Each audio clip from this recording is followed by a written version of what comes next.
আমার নবীকে নিয়ে জেরুজালেম বাইতুল মুকাদ্দাস মসজিদের মধ্যে নামিয়ে দিলেন।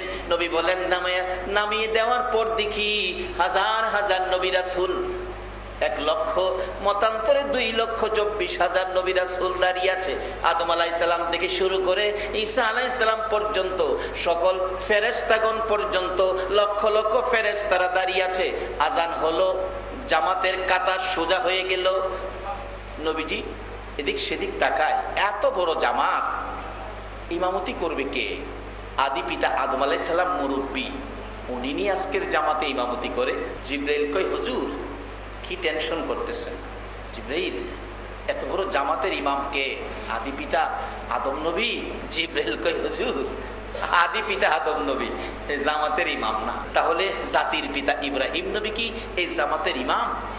জিবরাইল বলেন হুজুর এই জামাতের ইমাম আদি পিতাও নয়, জাতির পিতাও নাই, এই জামাতের ইমাম হবে নবী মুহাম্মদুর রাসূলুল্লাহ। আকামত শেষ, জিবরাইল টান দিয়ে ইমামতির মুসল্লায় দাঁড় করাইয়া দিলেন। 2 রাকাত নামাজ শেষ হলো। সকল মুসল্লিরা, সকল নবী রাসূল স্লোগান দিতেছেন ইমামুল মুরসালিন সাইয়্যিদুল মুরসালিন। সকল নবীর ইমাম বানাইছে। সকল নবীগণের মধ্যে আমার নবীর ইমাম বানায়া সম্মান বাড়াইলো না কমাইলো? একবার ভারত আর পাকিস্তানের ঘটনা। পাকিস্তানের প্রেসিডেন্ট পারভেজ মোশাররফ, তখন প্রেসিডেন্ট ছিল না, সেনা প্রধান ছিল, সামরিক শাসন ছিল। কিন্তু ভারতে সফরে যাবেন, সফরে গেলে ভারতের প্রেসিডেন্টে গিয়ে তার সালাম দিতে হবে, স্লেট দিতে হবে, সম্মান দিতে হবে, কারণ সে প্রেসিডেন্ট ভারতের, আর সে হইল পাকিস্তানের সামরিক শাসক। আমি মুসলমান হইয়া হিন্দু বেড়ারে গিয়ে সালাম দিতাম, সম্মান দিতাম। বেচারা এই পাকিস্তানে যাইবার, ভারতে যাইবার আগেই আইন পাস করছে, এই সেনা প্রধান থেকে পদত্যাগ করে প্রেসিডেন্ট হইছে। প্রেসিডেন্ট হইলেও সেনাবাহিনীর পুরা দায়িত্ব প্রেসিডেন্টের কাছে। প্রেসিডেন্ট হইয়া এরপরে ভারতে গেছে, যেমন হিন্দু বেড়া আমার ইজ্জত করবো, আমি কেন হে বেড়ার ইজ্জত করবো? পদের বলে পদবী আছে না? তা আমার আল্লাহ কয় আমার নবী সকল নবীর নবী, নবী গণের নবী, আমার নবী সাইয়্যিদুল মুরসালিন, আমার নবী রাহমাতাল লিল আলামিন, সকল নবীর ইমাম বানায়া সকল নবী রাসূলগণ সম্মানী স্লোগান দিয়ে নবীজিকে বিদায় দিলেন। আমার নবী রওনা হলো প্রথম আসমানে। হযরত আদম আলাইহিস সালাম, প্রত্যেক আকাশে 1 2 করে নবী রাসূল আছে। লম্বা ঘটনা সংক্ষেপ করলাম। চতুর্থ আকাশে যাইয়া দেখে হযরত ইদ্রিস আলাইহিস সালাম ডাকতেছেন, আমার নবী ইদ্রিস তুমি? জি হুজুর আমি আছি এখানে। তুমি তো বড় ভাগ্যবান নবী ও ইদ্রিস, সশরীরে আল্লাহর জান্নাতে গিয়া নাজ নিয়ামত খাইলা, হুর দেখছো কি সুন্দর হুর, কি সুন্দর হুর। রাসূল বলছে এক একটা হুর এত সুন্দর হবে 70 পেসের কাপড় পরলেও সুন্দর দেখা যাবে।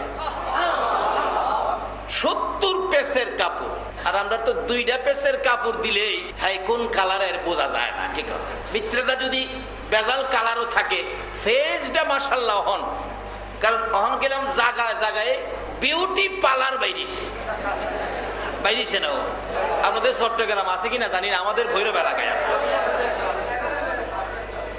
কালা মানুষরা সুন্দর করতে পারে। আমার ক্যাসেট যে করে ব্রাহ্মণবাড়িয়ার ভদ্রলোক ঢাকা নিয়ে গেছে, আমারে ছবি তুলবো, ছবি তুইলা ক্যাসেটের গায়ে দিব। নিচে পরে নিয়ে এক চেয়ারে বসাইছে, ছবি তুলতো। 2 জন লোক 2 পাশে আইসা এটা কি রয়েছে হুজুর একটু দাঁড়ান। কেন? এই সেই আপনাকে দেব। আমি তো এই সেই দিলে কি হবে? চেহারাটা ফর্সা হবে। তখন বুঝলাম যে ফালারে বুঝি এটা ওই করে এই সেই। আমি বললাম বাবারে আল্লাহ যেটা দিছে এটাই হয় কিনা দেহ তো, এটাই যদি হয় তাইলে ছবি তুলো, আর না হয় রাস্তা খোলা আছে, দরজা খোলা আছে, আমি গেলাম। পিছে তো 2 জনে ধরছে, হুজুর সর্বনাশ, আপনি যেমনি কোন এমনিই হবে। আমি সব থাকবে, টুপি থাকবে, চশমা থাকবে, সব থাকবে। এইভাবে কেরাসিন মেরাসিন লাগানো যাইতো না। ছবি তুলো, যেতটুকু আইয়ে এতটুকুই চলবো। কি কোন আপনারা ঠিক আছি না? আমি কালো মানুষও পার্লারে গেলে সুন্দর বানায় ছাইরা দেয়, আবার মুখটা ধুইলে শেষ।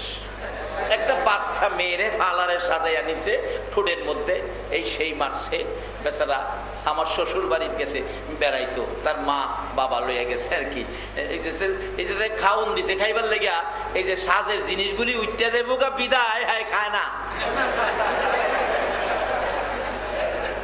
এই যে মেয়েটারে বুঝাইলো মা তুমি খাও না, কয় না খাইলে তো নষ্ট হয়ে যাইব। কি বিপদে চলছে মানুষ।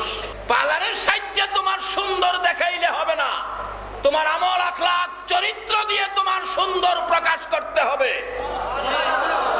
পার্লারের সাজা সুন্দর দিয়ে জান্নাতে যাওয়া যাবে,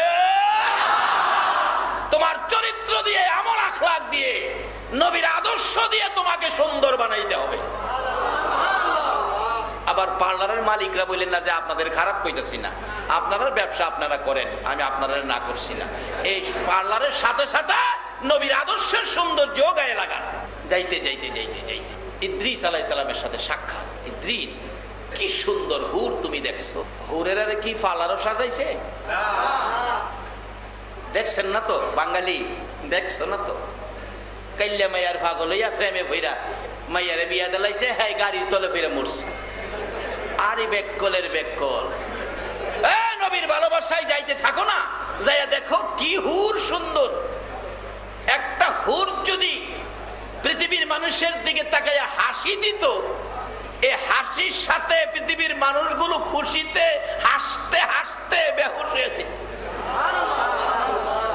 একটা হুর যদি দুনিয়ার উদ্দেশ্যে একটু থুতু ফালাইতো, থুতুর সুগ্রানে মানুষগুলি বেখবর হয়ে যাইত। একটা হুর যদি বাম হাতের আঙ্গুলটা পৃথিবীর জমিনে বাহির করত, এই বাম হাতের আঙ্গুলের সৌন্দর্যের কাছে চন্দ্র সূর্য অন্ধকার হয়ে যেত। রাসূল কইছে কথাটা সত্য হবে না মিথ্যা হবে? বাবারে দুনিয়ার কাইল্লাটার লেগে এত পাগল হইলা, জীবন দিলা, নবীর ভালোবাসায় জীবন দিতে গেল না। এই জন্য আপনাদের চট্টগ্রামের গজল আমার কাছে খুব ভালো লাগে। ভালো যদি বাসতে হয় নবীকে বাসুন, ভালো যদি কথাটা কি লেখক মিথ্যা লেখছে? কথাটা কি মিথ্যা লেখছে? বলুন না, ভালো যদি বাসতে হয় নবীকে বাসুন, ভালো যদি নবী তরানে ওয়ালা, নবী বাঁচানে ওয়ালা, নবী তরানে ওয়ালা, নবী বাঁচানে ওয়ালা, প্রাণের চেয়ে প্রিয় নবীকে জানুন, ভালো যদি বাঁচতে হয়। বাবারা এই কথাটা আমার মনের সাথে খুব সুন্দর করে মিল পড়ে। পৃথিবীতে ভালোবাসার বস্তু একজনই তৈরি করেছে আল্লাহ, যিনি হলো নবী মুহাম্মদুর।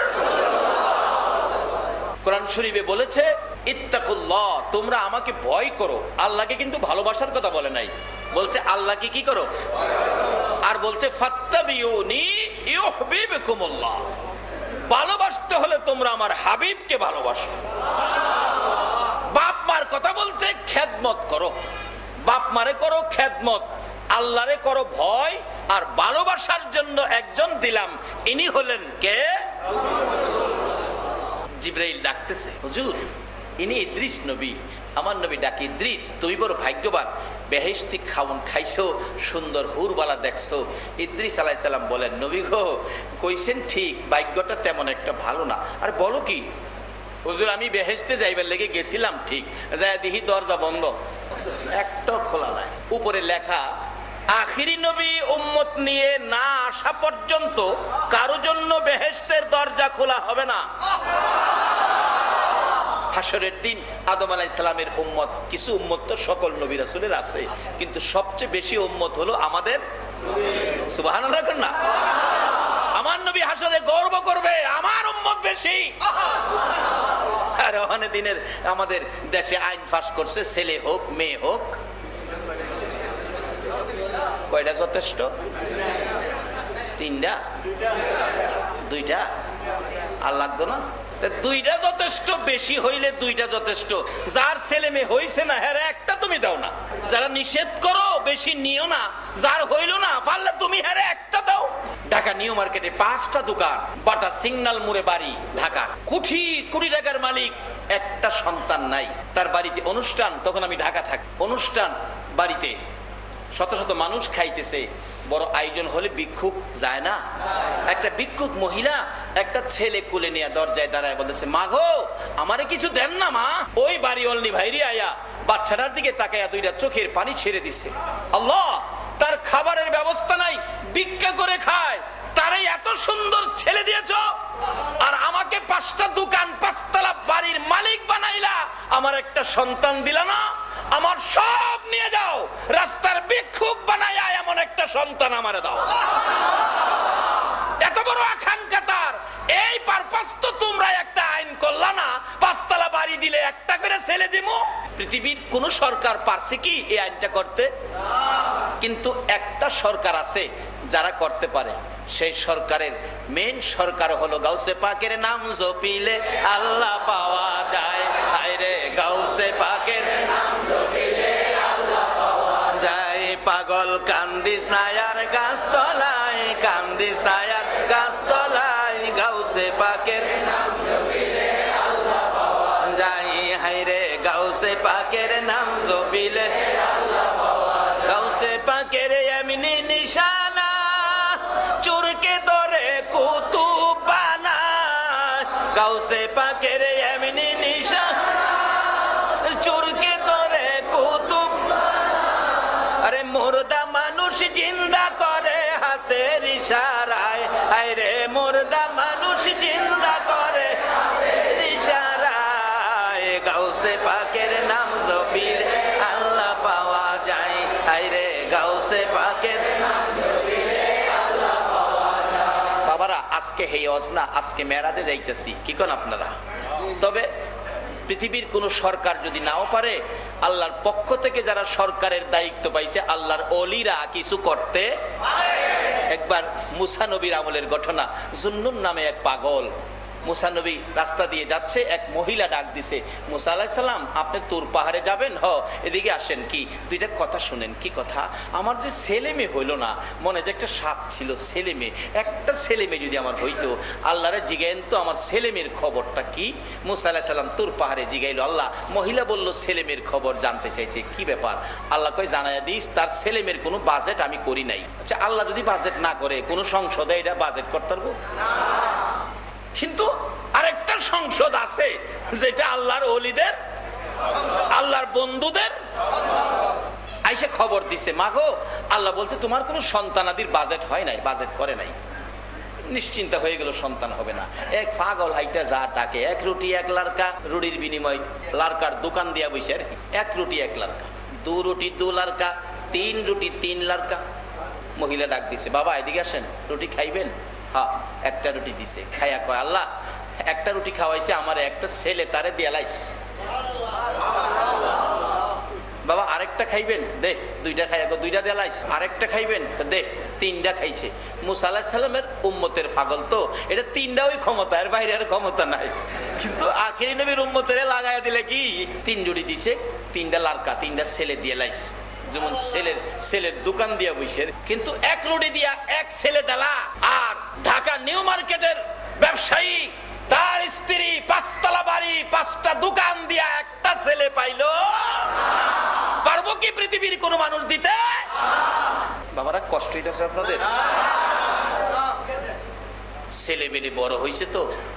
মুসা আলাইহিস সালাম একদিন জায়গা সিরিয়ালি নিয়ম সময় অনুযায়ী 3 ছেলে হইছে। মুসা আলাইহিস সালাম দেখে দেয়, হুজুর দাঁড়ান, আপনি না কি কইছিলেন? আপনার আল্লাহ কি কইছিল? আল্লাহ কইছিল ছেলের বাজেট নাই। তা আমার 3 ছেলে কইতে এলো। কি কইলেন আপনি? আপনার আল্লাহর কথাটা কি কইলেন বুঝলাম না তো। না না, অসম্ভব, আল্লাহ বলছে বাজেট নাই। তাইলে তোরা কইরে লালু কালু ফালু, তোরা কো এদিকে। এই যে দেখেন 1 2 3 লালু কালু ফালু, তোমার ছেলে? হ্যাঁ। মুসা আলাইহিস সালাম মনটা কষ্ট, আল্লাহ এ কি করলা তুমি? কি তুমি না বলছো ছেলে মেয়ের বাজেট নাই, তাতে 3 ছেলে, আমারে লজ্জা দিলা। আল্লাহ কই মুসা রে বাজেট নাই রে। মুসা ঠিকই কইছিলাম। এমন এক পাগলে ধরছে, বাজেট ছিল না, বাজেট কইরা আমার দেহন লাগছে। তাহলে এমন একটা পাগলের খেলা পৃথিবীতে এখনো আছে, কিন্তু খেলা আছে, পাগল নাই। পাগল পাওয়া যায় না, যাও কিছু পাওয়া যায়, স্বার্থের পাগল। আল্লাহ আল্লাহ রাসূলের পাগল নাই, এটা অন্যদিন। মুসা আলাইহিস সালাম কয়, একটা পাগলের কথাই ছেলে বাজেট কইরা দিলা, আমারে লজ্জা দেওয়া। কে এত পাগল? আমি মুসা নবীরে লজ্জা দিয়া তুমি ছেলের বাজেট দিলা। আল্লাহ কই, মুসা এই পাগলটা কে দেখবি? কহা দেখবো। ওতে আমার জন্য এক টুকরা মানুষের গোশত নিয়ে যা। এক টুকরা গোশতের জন্য মুসা নবী ঘুরতেছে। মানুষের কাছে গোশতের কথা কইলেই আল্লাহ চাইছে, মানুষে কয় পাগল হয়েছেন আপনি, আল্লাহ গোশতটা কি করবো? আরে বাবা কি রে, আমারে পাগল কয়। আচ্ছা আপনি এক টুকরা গোশত দেন। মাথা খারাপ হয়েছে? মাথা খারাপ, পাগল, মাথা গরম, মাথার পানি দেন, এরকম কথাবার্তা বলে। সারাদিন ঘুরছে, বিকাল হয়েছে, দেখে ওই রুটি পাগলা ঘুরে, এক রুটি এক লাড়কা। এই পাগল দাঁড়া, রুটি লিয়া লাড়কা দেশ, লাড়কা লইয়া রুটি দেশ, কি পাইছস? একটা কথা শুন, কি আল্লাহ এক টুকরা গোশত চাইছে, দিবি? এমনি দাঁড়ায় গেছে। বলস কি, তোর আল্লাহ কি গোশত চাইছে? তোর আল্লাহরে জিগা তো কোন দিকের গোশতটা চাইছে। মুসা আলাইহিস সালাম কই, দিক ঠিক বুঝি না, সারাদিন ঘুরছি, পাগল কইছে, মাথা গরম কইছে, মাথা খারাপ কইছে, বিরক্ত হয়ে গেছি, যে হেনতে পারো হেনতেই দে। আমি দিলাম, তোর আল্লাহ নিয়ে আবার খুশি না হয়? এখান থেকে দিছে, এখান থেকে দিছে, এখান থেকে, এখান থেকে, এখান থেকে, সারা শরীর থেকে টুকরা টুকরা করে গোশত খুলে দিয়ে বলছে, মুসারে দিলাম রে সারা শরীর থেকে গোশত খুলে, তোর আল্লাহরে জিগা কোনটা পছন্দ হয়। গোশতের ভ্যাগ লইয়া ঘুরলে আল্লাহ ডাকে, ও মুসা গোশত পাইছস নি? গোশত পাইছস নি? মুসা নবী বলেন, পাইছি গোশত, সারাদিন ঘুরছি, কেউ দিল না, একটা পাগল দিল। আমার আল্লাহ বলেন, মুসা রে সারাদিন ঘুরতে হলো কেন? তোমার শরীরে কি গোশত ছিল না? তুমি তো পারলি না এক টুকরা গোশত তোমার শরীর থেকে খুইলা দিতে। এরে মুসা কে দিছে গোশতগুলো? একটা পাগল দিয়েছে। এরে মুসা, এটা কেমন পাগল রে, যেই পাগল আমি আল্লাহর কথা শোনার পর সারা শরীর থেকে গোশত খুলে খুলে দিয়ে দিল রে। ওই পাগলে চাইলেই আমি আল্লাহ বাজেট নাই 3 সন্তানের বাজেট করে দিয়েছি। মুসা নবীর উম্মতেরা পাগলামি করে শুধু শরীরের গোশত খুইলা দিতে জানে গো, আর আখিরি নবীর উম্মতেরা পাগলামি করে কলিজা খুইলা দিয়া দিতে জানে। নবীজির কত আশেক, কত পাগল, আমার নবীর ভালোবাসায় যুদ্ধের ময়দানে হাসতে হাসতে জীবন দিয়েছে। এই নবীর উম্মতের দাম বেশি হবে না কম হবে? কিন্তু আদর্শে থাকতে হবে রাসূলের। আসুন আগে বাড়ি বাবারা, ভাইয়েরা। এবার যাইতেছে মুসা আলাইহিস সালামের কথা নয়, ঈসা আলাইহিস সালামের কথা নয়, আমার নবীর কথা। চতুর্থ আকাশে বলতেছেন ইদ্রিস আলাইহিস সালাম, হুজুর আমার ভাগ্যটা বেশি ভালো নয়, দরজা বন্ধ, তবে আমার ভাগ্যটা ভালো হইতো আমি যদি ইদ্রিস নবী না হইয়া আখিরি নবীর উম্মত হইয়া যাইতাম। আমার নবী এখান থেকে অনেক কথা বলেছে, লম্বা হয়ে যাবে। পার হয়ে গেলেন, যাইতে যাইতে সপ্ত আকাশে ইব্রাহিম আলাইহিস সালামের সাথে সাক্ষাৎ শেষ।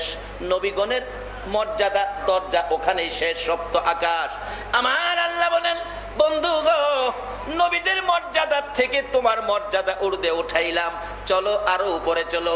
জিব্রাইল যাইতে যাইতে সিদরাতুল মুনতাহায়, সিদরাতুল মুনতাহা হলো ফেরেশতাদের উচ্চ স্থান, এর উপরে আর ফেরেশতারা যাইতে পারে না। সিদরাতুল মুনতাহা গিয়ে বুরাক থেকে আমার আপনার নবীকে নামাইয়া দিলেন। ও আল্লাহর বন্ধু, আর আমি জিব্রাইল আর বুরাক সামনে যাইতে পারবো না, এর 1 ইঞ্চি ভিতরে ঢুকলে আমি আর বুরাক আল্লাহর নূরের তাজাল্লিতে জ্বলে পুড়ে ছাই হয়ে যাব। আমার নবী কয়, জিব্রাইল তুমি কি এখানে আসতে পারো? জি। এর উপরে যেতে পারো না? তো এখানে আইসাই ইব্রাহিম নবীর সাথে মাতবরি করতা। জিব্রাইল মাঝে মাঝে কইতো, ইব্রাহিম নবী আমি তো আল্লাহর কাছে যাই, আপনি আর কদ্দুর আইছেন? সপ্ত আকাশে, আমি আল্লাহর কাছে যাই। আপনার কোনো পার্সোনাল কথা থাকলে আমারে বইলেন, ব্যক্তিগতভাবে আল্লাহর কাছে বলবো।